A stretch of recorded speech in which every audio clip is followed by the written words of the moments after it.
women reservation bill, and then this Abha card wala scene which I discussed earlier. And now there's another scam, or I should say a scandal, जो कि same ही गलती के ऊपर बार बार आ रहा है, and that is the usage of outdated censures of 2011 till now. So recently NFSA को amend करने की बात की गई है। NFSA क्या है? National food security act. इस एक्ट में जो चेंजेस लाने की बात हुई है वो मैं आपको बाद में बताऊंगी, क्योंकि बहुत लोगों को तो यही नहीं पता कि NFSA होता क्या है। तो पहले हम वो समझेंगे। देखो, आजादी के बाद गवर्नमेंट खाना फ्री देने लग पड़ी लोगों को, क्योंकि हमारा मोस्टली देश जो था वो गरीब था। कुछ टाइम बाद क्या होने लग पड़ा, सरकार उसे अपने मैनिफेस्टो में यूज करने लग पड़ी कि हम तो आपको फ्री खाना दे रहे हैं, मतलब एक एहसान जताने लग पड़ी।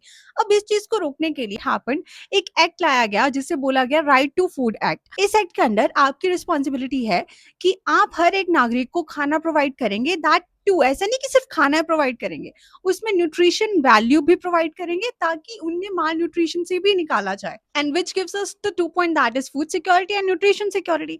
और तीसरी चीज जो इस एक्ट में थी वो थी अकाउंटेबिलिटी, जिसका मतलब है जवाबदेही, कि अगर किसी इंसान को खाना नहीं प्रोवाइड हो रहा है देन ही और she can actually plead to Supreme Court and ask कि उन्हें खाना किस लिए दिया जा रहा है। क्योंकि कॉन्स्टिट्यूशन में ऐसे बहुत से आर्टिकल हैं जिनके under it is necessary for state to provide food and nutrition to the people. For example article 21 of the constitution, then article 39B of the constitution, then article 47 of the constitution. बहुत बार ये question पूछा जाता है कि actually किन लोगों को प्रोवाइड किया जाता है। अब सरप्राइजिंगली हमारे देश की 75% पॉपुलेशन इसके अंडर आती है, that is the 2/3 of the population.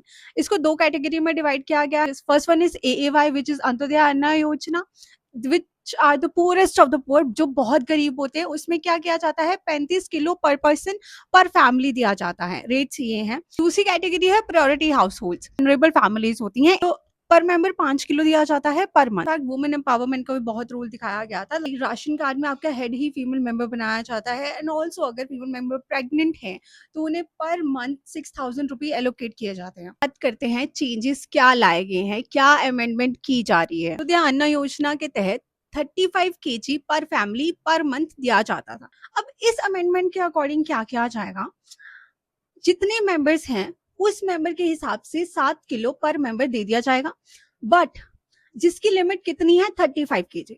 For example अगर आपके घर में 2 मेंबर्स हैं तो 7 into 2 विच इज 14 kg, तो आपके घर में 14 kg का राशन पर महीने दे दिया जाएगा, ठीक है।